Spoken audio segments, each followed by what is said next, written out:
quarta-feira da quarta semana de Quaresma. Este dia chama-se Feria do Grande Escrutínio porque na Igreja de Roma, após os necessários inquéritos e exames, a lista dos catechumens, que iam receber o batismo, foi encerrada. A estação foi realizada na Basílica de São Paulo fora das muralhas, tanto pelo tamanho do edifício como também para homenagear o apóstolo dos gentios, oferecendo-lhe estes novos recrutas, que a Igreja estava prestes a fazer do paganismo. O leitor estará interessado e edificado por uma descrição desta cerimônia. Os fiéis e os aspirantes ao batismo reunidos na Basílica, por volta da hora do meio-dia, os nomes destes últimos foram escritos, e um acólito organizou-os em ordem perante o povo, colocando os homens à direita, e as mulheres à esquerda. Um padre então recitou sobre cada um deles a oração que os fez catechumens, pois é por antecipação que temos sido até agora dando-lhes este nome. Assinou as suas testas com o sinal da cruz e impôs a mão sobre as suas cabeças. Em seguida, abençoou o sal, o que significa sabedoria, e cada um deles provou. Após estas cerimônias preliminares, foram obrigados a sair da igreja, e permaneceram sob o pórtico exterior até que foram chamados de volta. Assim que partiram, a Assembleia dos Fiéis permanece na igreja, começou em Troite.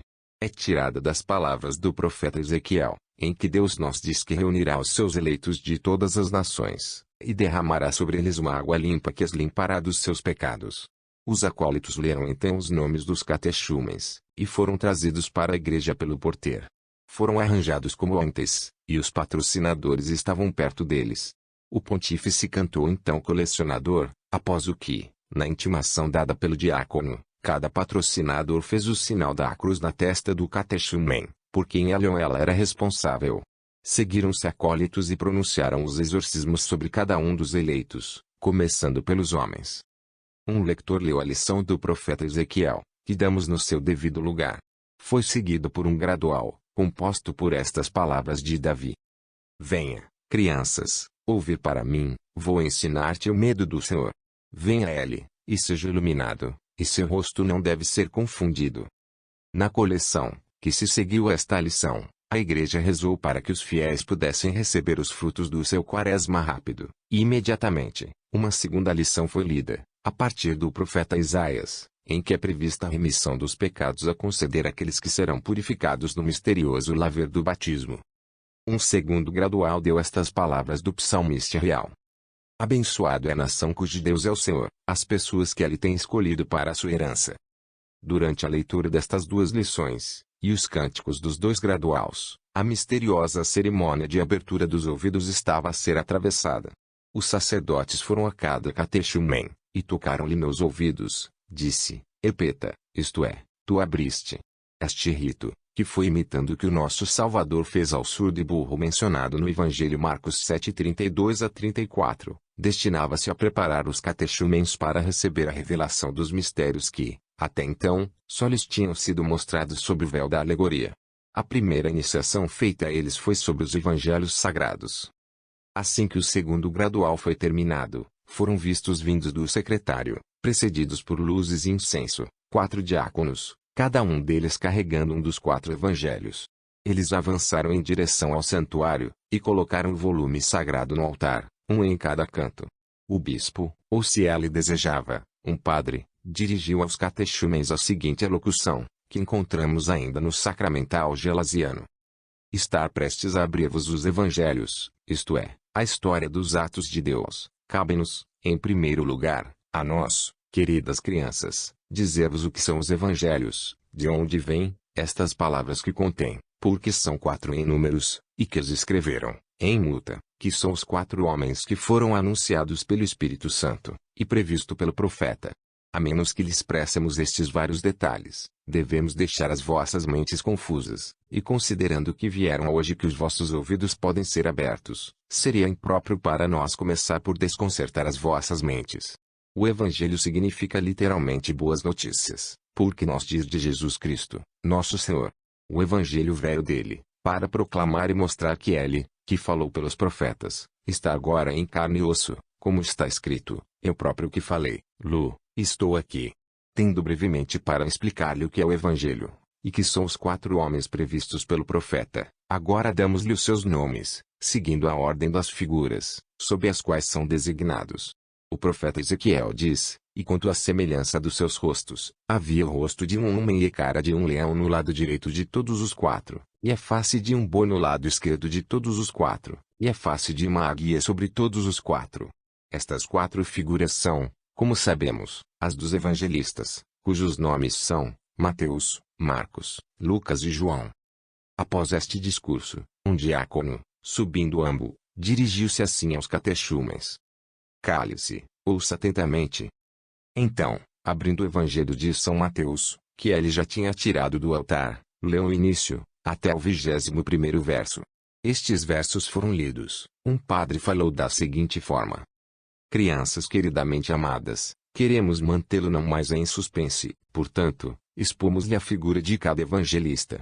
Mateus tem a figura de um homem, porque, no início do seu livro, ele dá a genealogia do Salvador, pois começa com estas palavras: o livro da geração de Jesus Cristo, filho de Davi, filho de Abraão. Vês, então, que não é sem razão, que foi atribuída a figura do homem, desde que ele começa com o nascimento humano do Salvador. Mais uma vez, ó diácono do ambo, cale-se, ouça atentamente. Em seguida, lê o início do Evangelho de São Marcos, até o 8º verso. Depois disso, o padre falou da seguinte forma: o evangelista Marcos tem a figura do leão, porque começa com o deserto, dizendo, uma voz de um chorando no deserto, prepare-vos o caminho do Senhor, ou novamente, porque o Salvador agora reina, e é invencível. Este tipo de leão é frequentemente mencionado nas Escrituras, e é a aplicação dessas palavras: Judas é um leão de leão, para a presa, meu filho, tu és subindo, descansando, tu tens sofá como um leão, e como uma leoa, quem deve despertá-lo? O diácono, tendo repetido a sua injunção, leu depois o início do Evangelho de acordo com São Lucas, até ao 17º verso, após o que o padre disse.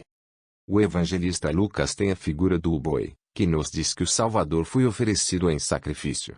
Este evangelista começa por falar de Zacharia Elizabeth, de quem, na sua velhice, nasceu João Batista. O diácono anunciou, da mesma forma solene, o Evangelho de São João, do qual leu os primeiros 14 versos. O padre continuou assim a sua instrução. João tem a figura da águia, porque voa no alto dos lugares altos. É ele que diz: no início era a palavra, e a palavra estava com Deus, e a palavra era Deus. O mesmo aconteceu no início com Deus. Davi também, falando da pessoa de Cristo, expressa-se assim: a tua juventude será renovada como da águia, porque nosso Senhor Jesus Cristo, tendo ressuscitado dos mortos, ascendeu ao céu. Assim, queridas crianças, a igreja que vos desmentem, e ainda vos carrega no seu ventre, exultam com a ideia do novo aumento a dar à lei cristã, quando, no venerável dia da Páscoa, devem renascê-lo nas águas do batismo, e receber, como todos os santos, de Cristo nosso Senhor, o dom da infância e da fé. A manifestação dos 4 evangelistas foi seguida pela cerimônia chamada dar o símbolo, Traditio Symboli. Consistia em dar aos catechumens o credo dos apóstolos, o símbolo, e em idades posteriores, o de Nicéia, ou, como lhe chamamos, o credo de Nicene. A seguinte alocução foi feita pela primeira vez por um padre. Sendo agora admitidos para receber o sacramento do batismo, e tornar-se novas criaturas no Espírito Santo, cabe-vos a vós, caros queridos filhos, conceber de imediato nos vossos corações a fé em que se deve justificar. Cabe-vos, derastos, tendo as vossas mentes mudadas doravante pelo hábito da verdade, para atrair em pé de Deus, que é a luz das vossas almas. Receba, portanto, o segredo do símbolo evangélico, que foi inspirado pelo Senhor, e elaborado pelos apóstolos. As suas palavras são poucas, mas grandes são os mistérios que contém, para o Espírito Santo, que ditou esta fórmula aos primeiros mestres da Igreja, a que expressou a fé que nos salva, com grande precisão de palavras, para que as verdades que tens de acreditar e meditar incessantemente, não possas nem ultrapassar a tua compreensão, nem escapar da sua memória. Esteja, então, atento, para que possa aprender este símbolo, e o que, tendo nós mesmos recebidos, nós entregamos-lhe, essa mesma escrita, não sobre coisas corruptíveis, mas sobre as tábuas do seu coração. Agora, a confissão de fé, que recebeu, começa assim. Um dos catechumens foi então dito para se apresentar, e o padre dirigiu a seguinte pergunta ao acólito que o acompanhou: em que língua estes confessam a nosso Senhor Jesus Cristo? O acólito respondeu em grego. Recorde-se que, sob os imperadores, o uso da língua grega era quase tão geral em Roma como do latim. O padre disse então ao acólito: dá-lhes a conhecer a fé em que acreditam. Aqui o acólito, segurando a mão sobre a cabeça do catechumen, pronunciou o credo em grego, num tom solene. Um dos catechumens femininos, cuja língua era o grego, foi então apresentado, e o acólito repetiu o credo da mesma forma. O padre disse então: queridas crianças, ouviram o símbolo em grego, ouvi-lo agora em latim. Assim, dois catechumens, que falavam a língua latina, foram apresentados, primeiro um homem, e depois uma mulher. O acólito recitou o credo em latim antes de cada um deles, e autossuficiente para que todos os outros ouvissem. O símbolo dado assim concluído, o sacerdote fez a seguinte alocução: este é o compêndio da nossa fé, queridas crianças, e estas são as palavras do símbolo, elaboradas, não de acordo com os conceitos da sabedoria humana, mas de acordo com os pensamentos de Deus. Não há ninguém a não ser compreendê-los e recordá-los. Aí está, que é expresso no único e coigual poder de Deus, o Pai e o Filho, lá, que nos é mostrado o único Filho de Deus, nascido, de acordo com a carne, da Virgem Maria, pela operação do Espírito Santo, lá, que estão relacionados com a sua crucificação, o seu enterro, e a sua ressurreição no terceiro dia, lá, que é proclamada a sua ascensão acima dos céus, a sua sessão à direita da majestade do Pai, e o seu futuro vindo para julgar os vivos e os mortos, lá, que é anunciado o Espírito Santo, que tem a mesma divindade que o Pai e o Filho, lá, em bem, que são ensinados a vocação da Igreja, o perdão dos pecados, e a ressurreição da carne. Vocês, portanto, há dias ao velho, minha querida crianças, que possa ser reformado de acordo com o novo, uma vez carnal, começa-se agora a ser espiritual, uma vez da terra, agora do céu. Acreditem com fé firme e inabalável, que a ressurreição que foi realizada em Cristo, será igualmente concretizada em vós, e que este milagre, que foi alcançado nele que é a nossa cabeça, será repetido em todos aqueles que são membros do seu corpo. O sacramento do batismo, que em breve receberá, é a expressão visível dessa esperança, pois nele é representado tanto uma morte como uma ressurreição. Lá o velho é deixado, lá o novo homem é assumido. O pecador desce para a água, e sai justificado. Ele, que nos arrastou para a morte, foi expulso, e ele é recebido que nos devolveu a vida, e que, pela graça que vos dará, vos fará filhos de Deus, não pela carne, mas pela virtude do Espírito Santo. É seu dever, portanto, manter esta fórmula curta nos seus corações, de modo a fazer uso da confissão que contém como uma ajuda para você, em todas as ocasiões. O poder desta armadura invencível contra todos os ataques do inimigo, deve ser usado pelos verdadeiros soldados de Cristo. Que o diabo, que tenta o homem sem deixar de o fazer, te encontre armado com este símbolo. Triunfe sobre o adversário, a quem acabaste de renunciar. Pela graça de Deus, preservar incorruptíveis e imaculadas, mesmo até ao fim, a graça que ela está prestes a dar-lhe, que assim, aquele em que em breve receberá o perdão dos seus pecados, pode trazê-lo à glória da ressurreição. Assim, então, queridas crianças, conhece o símbolo da fé católica, cuidadosamente aprendê-lo, não mudar uma palavra. A misericórdia de Deus é poderosa, que possa trazê-lo a fé do batismo a que aspira, e que nos leve, que hoje vos revelem os mistérios, ao reino celestial junto consigo, através do mesmo Jesus Cristo, nosso Senhor, que vive e reine, para sempre e para sempre. Amém. O dar o símbolo foi seguido por outro dom, a oração do Senhor. O diácono fez o primeiro anúncio, instou os catechumens a silêncio e atenção, e, em seguida, um padre entregou a seguinte alocução: Nosso Senhor e Salvador Jesus Cristo, entre os seus outros preceitos salvadores, deu aos seus discípulos, naquele dia em que lhe perguntaram como devem rezar, esta forma de oração, que estamos prestes a repetir-vos, e explicar em toda sua plenitude. Que a vossa caridade, portanto, agora ouçam como o Salvador ensinou os seus discípulos a rezar a Deus, o Todo-Poderoso. Quando rezares, disse-os ele, entras na tua câmara, e tendo fechado a porta, reza ao teu Pai. Aqui, por câmara, ele não quer dizer um quarto, mas o interior do coração, que é conhecido apenas por Deus. Ao dizer que o devemos adorar Deus depois de fechar a porta, ele significa que devemos fechar, com uma chave espiritual, todos os maus pensamentos do nosso coração, e falar com Deus, embora os nossos lábios possam estar fechados, em pureza de alma.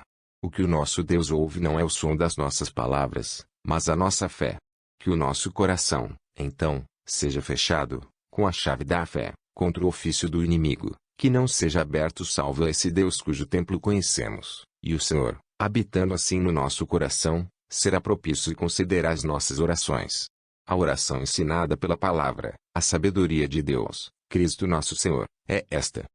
O nosso Pai, que é arte no céu. Observe estas palavras, como estão cheias de liberdade sagrada e confiança. Viva, portanto, de tal forma que possam ser filhos de Deus e irmãos de Cristo. De que precipitação ele não seria culpado, que se atreveu a chamar a Deus o seu Pai, mas provou ser degenerado ao opor-se à vontade de Deus. Queridas crianças amadas, mostrem-se dignas da adoção divina, pois está escrito, para aqueles que acreditam em seu nome, ela lhe deu poder para ser feitos filhos de Deus. Sagrado ser o teu nome.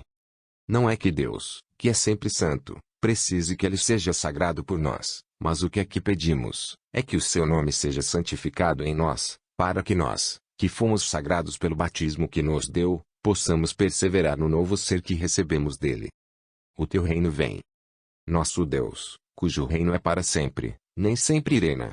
Sim, sem dúvida, mas o que pedimos, quando dizemos que o teu reino vem, é a vinda daquele reino que ele nos prometeu, e que Cristo mereceu por nós pelo seu sangue e paixão. A tua vontade será feita na terra como no céu. Ou seja, que a tua vontade seja cumprida de tal forma, que o que tu vais querer no céu, pode ser fielmente realizado por nós que estamos na terra. Dê-nos hoje o nosso pão de cada dia.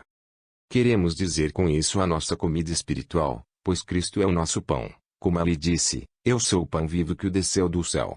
Dizemos o nosso pão de cada dia, porque devemos incessantemente pedir para sermos libertados do pecado, para que possamos ser dignos da alimentação celestial. E perdoa-nos as nossas infrações, como lhes perdoamos a invasão contra nós. Estas palavras significam que não podemos merecer o perdão dos nossos pecados, a menos que primeiro perdoemos o que os outros fazem contra nós. Assim, o nosso Senhor diz no Evangelho, se não perdoares aos homens as suas ofensas, nem o teu Pai te perdoará as tuas ofensas. E não nos levem à tentação. Ou seja, sofre-nos para não sermos levados pelo tentador, pelo autor do mal. Pois a Escritura diz, Deus não é o tentador das coisas más. É o diabo que nos tenta, e que possamos vencê-lo. O Senhor diz-nos, observe e reze, para que não entrem na tentação, mas nos liberta do mal.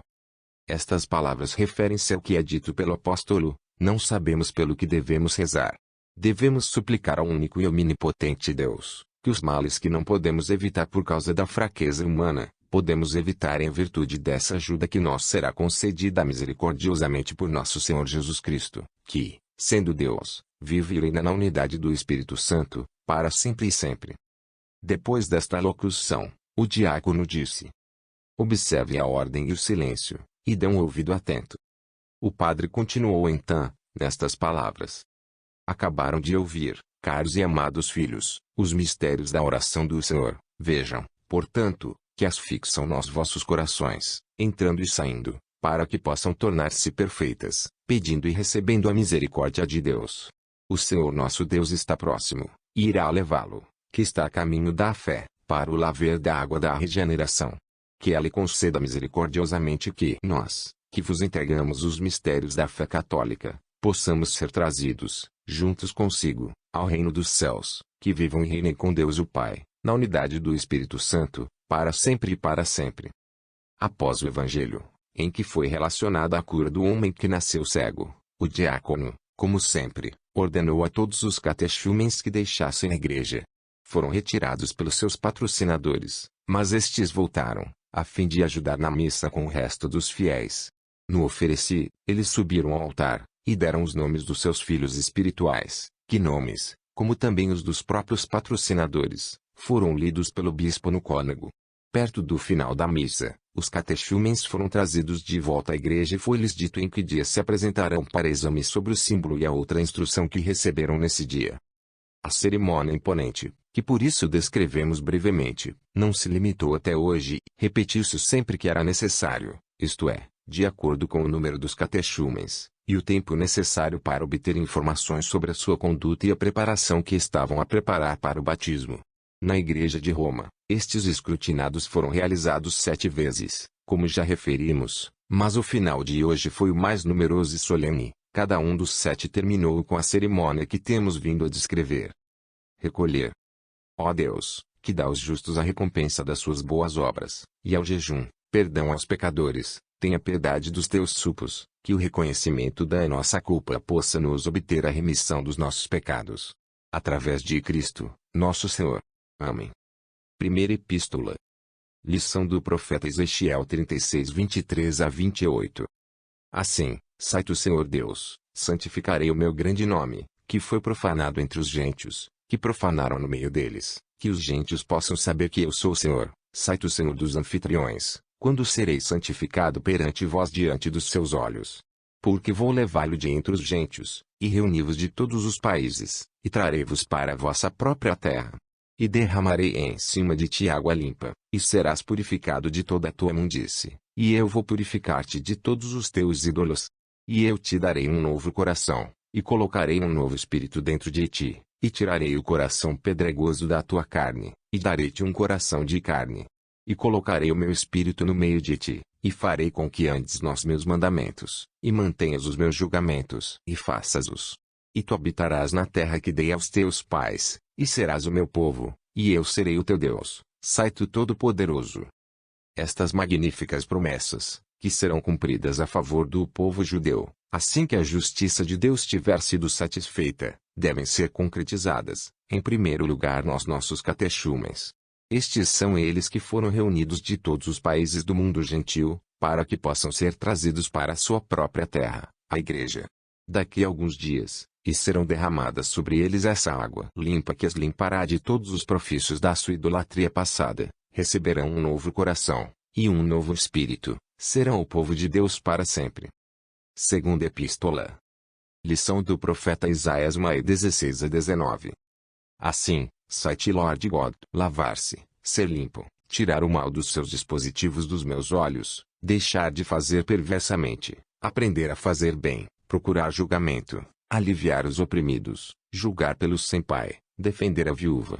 E depois vem acusar-me, sai tu, Senhor, se os vossos pecados forem como escarlates, serão feitos brancos como a neve, e se forem vermelhos como carmesim, serão brancos como lã. Se estiveres disposto, e me ouvires, vais comer as coisas boas da terra, sai o Todo-Poderoso. E aos seus penitentes que a Igreja aborda estas grandes palavras de Isaías. Há também um batismo preparado para eles, um batismo laborioso, na verdade, mas ainda assim, aquele que tem o poder de limpar as suas almas formam todos os seus profermentos, se ao menos o recebem com contrição sincera, e ser decididos a fazer expiação pelo mal que cometeram. O que poderia ser mais forte do que a linguagem usada por Deus para fazer a sua promessa de perdão? Ele compara a mudança que fará, na alma de um pecador arrependido, com a de escarlate e carmesim tornar-se branco como a neve. O injusto deve ser feito justo, escuridão é para ser transformado em luz, o escravo de Satanás é tornar-se filho de Deus.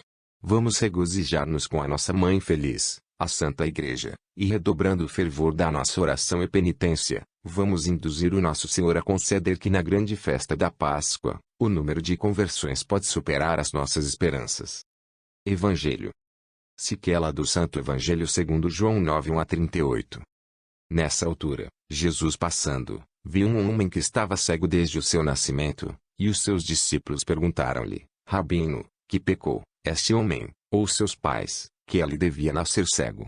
Jesus respondeu, nem tem este homem pecou, nem seus pais, mas que as obras de Deus devem ser manifestadas nele.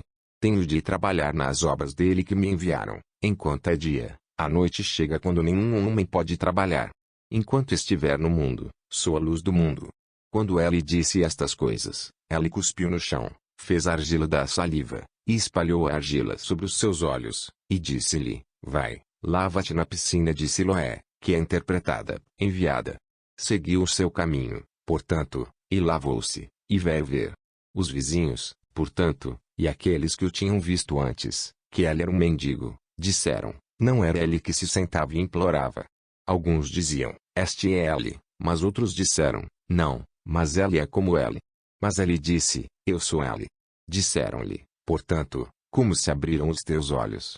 Ele respondeu, aquele homem que se chama Jesus, fez barro, e ungiu os meus olhos, e disse-me, vai para a piscina de Siloé, e lava.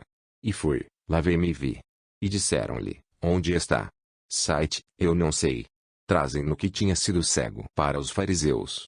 Agora foi o sábado, quando Jesus fez argila, e abriu os olhos. Mais uma vez, os fariseus perguntaram-lhe, como tinha recebido a sua visão. Mas ele disse-lhes, ele pôs-me argila nos olhos, lavei-me, e vejo. Alguns, portanto, dos fariseus disseram, este homem não é de Deus que não guarde o sábado. Mas outros disseram, como pode um homem que é pecador fazer tais milagres? E havia uma divisão entre eles. Dizem, portanto, ao cego de novo, o que dizes a ele que abrimos os teus olhos? E disse, é um profeta. Os judeus não acreditavam nele, que tinha sido cego, e que tinha recebido a sua visão, até que chamaram os pais dele que lhe tinham sido vistos, e perguntaram-lhes, este é o seu filho, que diz ter nascido cego. Como é que ele vê agora? Os pais responderam-lhes e disseram, sabemos que este é o nosso filho, e que ele nasceu cego, mas como ele agora vê que não sabemos, ou quem abriu os olhos que não sabemos, pergunta-se a si próprio, ele é da idade, deixa-o falar por si. Estas coisas os seus pais disseram, porque temiam os judeus. Para os judeus já tinham concordado entre si, que se algum homem deveria confessar que era Cristo, ele deveria ser expulso da sinagoga. Por isso, os pais disseram, ele tem idade, pergunta-lhe. Por isso, chamaram o homem de novo que tinha sido cego, e disseram-lhe, dê glória a Deus, sabemos que este homem é um pecador. Ele sai então para eles, se ele é um pecador, eu não sei, uma coisa sei, que enquanto eu era cego, agora vejo. Então disseram-lhe, o que é que ele tinha a si? Como abriu os seus olhos? Ele respondeu-lhes, já vos disse, e ouviram, porque ouviriam de novo, também se tornarão os seus discípulos. Eles o revistaram, portanto, e disseram, sejas o seu discípulo, mas nós somos os discípulos de Moisés. Sabemos que Deus falou com Moisés, mas quanto a este homem, não sabemos de onde está.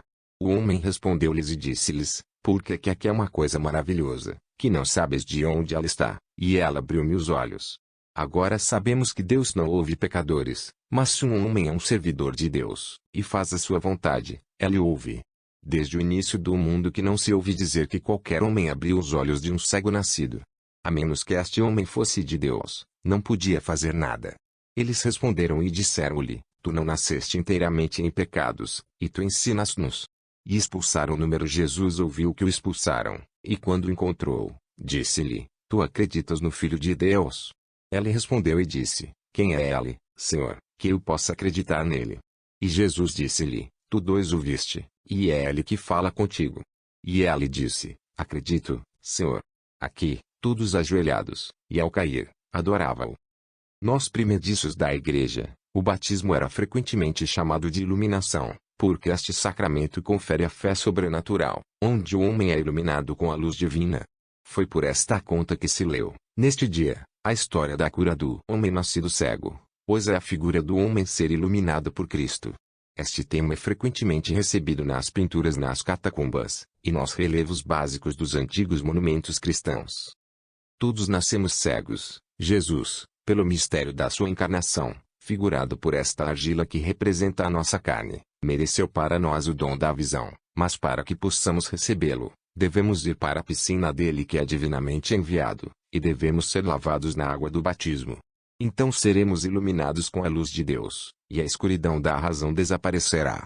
A humilde obediência do cego, que executa com a máxima simplicidade tudo o que o nosso Salvador ordena para ele, é uma imagem dos nossos catechumens, que ouvem com toda docilidade os ensinamentos da Igreja, pois eles também desejam receber a sua visão. O homem cego do Evangelho é, pela cura dos seus olhos, um tipo do que a graça de Cristo trabalha em nós pelo batismo. Ouçamos a conclusão do nosso Evangelho, e descobriremos que ele é também um modelo para aqueles que são espiritualmente cegos, mas que gostariam de ser curados. O nosso Salvador pergunta-lhe, como a Igreja nos pediu no dia do nosso batismo, tu acreditas no Filho de Deus? O cego, ardentemente desejoso de acreditar, responde ansiosamente, quem é ele, Senhor, que eu possa acreditar nele? A fé traz a fraca razão do homem para a união com a sabedoria soberana de Deus, e nos coloca na posse da sua eterna verdade. Assim que Jesus se declarou Deus, este homem de coração simples cai e o adora. Aquele que diz ser cego e abençoado com visão corporal, é agora um cristão. Que lição estava aqui para os nossos catechumens? Ao mesmo tempo, esta história mostrou-lhes, e lembra-nos, a terrível perversidade dos inimigos de Jesus. Em breve será morto, ele o justo por excelência, e é pelo derramamento do seu sangue que ele deve merecer por nós, e para toda a humanidade, a cura dessa cegueira em que todos nascemos, e que os nossos próprios pecados pessoais tendem a aumentar. Glória, então, amor e gratidão ser para o nosso médico divino, que, unindo-se à nossa natureza humana, preparou a pomada, onde os nossos olhos estão curados da sua enfermidade, e fortalecidos para contemplar, para toda a eternidade, o brilho da cabeça de Deus. Desçam as vossas cabeças a Deus. Que os ouvidos da tua misericórdia, ó Senhor, sejam abertos às orações dos teus servos, e para obter o efeito das nossas petições, podemos perguntar o que é agradável para nós. Através de Cristo, nosso Senhor. Amém. A liturgia moçarábica oferece-nos este fino prefácio, ou ilação, que é sugerido pelo Evangelho de hoje. Prefácio. Dominica II. 40º. Ilatio. É um encontro justo, que devemos agradecer a Ti, ó Santo Senhor, Pai eterno, Deus Todo-Poderoso, através de nosso Senhor Jesus Cristo, Teu Filho, que pela luz da sua fé dissipou a escuridão do mundo. Ele fê-los, que eram mantidos prisioneiros sob a justa condenação da lei, tornarem-se filhos da graça. Ele veio ao mundo para que pudesse exercer este julgamento, que aqueles que não viram, podem ver, e aqueles que viram, podem ficar cegos.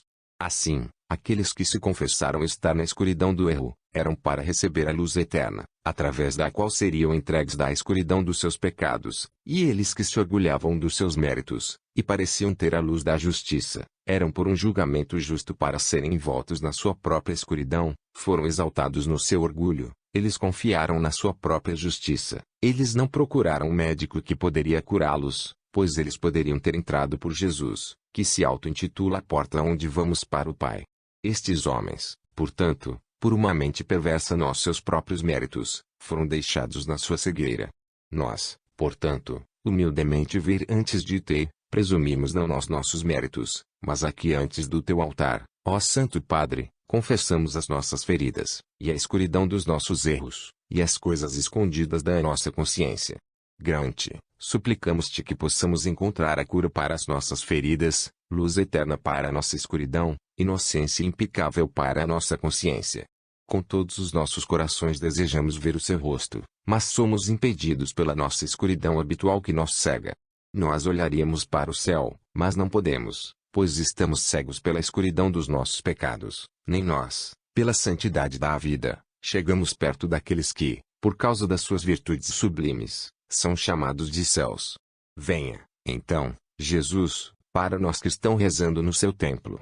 Cura-nos a todos neste dia, que não nos quer assim manter o sábado para descansarmos de boas obras. Lu, na tua presença divina, confessamos as nossas feridas, tu curas as nossas enfermidades. Ajude-nos a rezar a ti, pois tu tinhas prometido, ajuda-nos, tu que, do nada, fez questão de nos criar. Faça uma pomada para nós, e toque com ela os olhos da nossa alma e corpo, para que, deixada na nossa cegueira, caiamos na nossa velha escuridão de erro. Atiramo-nos aos teus pés, e rega-los com as nossas lágrimas, nos lançou não longe de nós, humilhado assim diante de ti. Ó bom Jesus!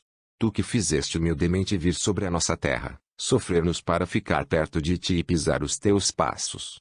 Ouçam esta nossa oração unida, tirar de nós a cegueira dos nossos pecados, e conceda-nos para ver a glória do teu rosto na bênção da paz eterna. Igual.